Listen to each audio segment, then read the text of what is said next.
jiona kwamba wamesifiwa hapa, kumbe ni kashfa. Lakini pia watu wanapenda vibaraza vya mazungumzo aina hii, yani baraza ili inoje ipendeze, iwe kazi yao kusema mtu, kuongelewa watu. Hizi ndio tabia leo zimeshika kasi mpaka kwenye mitandao. Yani kuna mitandao sasa hivi kazi yao wao kusema watu tu na aibu zao, utadhani wao hawana aibu. Leo imegeuka pia maduat wanaojinasibisha na dawa kwenye mitandao hivyo hivyo, yeye dawa yake ni kuwasema watu tu. Yani ukitaka ufungue channel yako ipate viewers wengi, wewe anza kuwasema sema na kuwataja watu.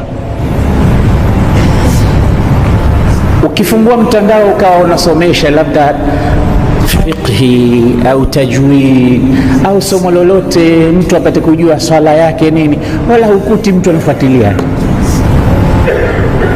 fiqh siyam. Jamani, saumu iko karibu, tujifundishe namna ya kufunga. Utakuta watu wawili watatu. Hebu anza kusema pale kwa Mchina mwanzo yuko khatibu fulani, anza kusema hivyo, alafu mtaje kwa jina, alafu uanze uone followers watakavyomiminika, alafu ongeza na mengineyo, uone namna ya chaneli yako itakapopamba moto. Na ndio maana watu wameshaanza, kila mmoja anafungua chaneli yake, na hata hawa anwani nyingine na hutuba inayozungumza nyingine, hawa inaandikwa pale kadha. Ukisikiliza mazungumzo kuanzia mwanzo mpaka mwisho,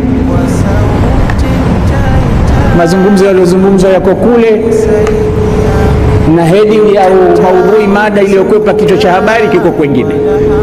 Kwa nini unadhani wanafanya hivi?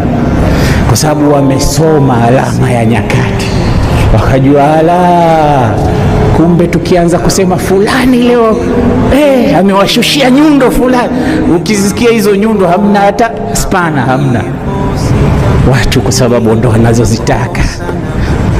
Utakuta kesho YouTube wanakulipa, imekuwa biashara. Jamanini, tumuogope Allah subhanahu wa ta'ala.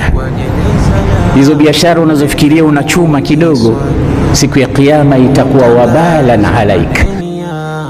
Kabla ya kunifukia kama na waona vipenzi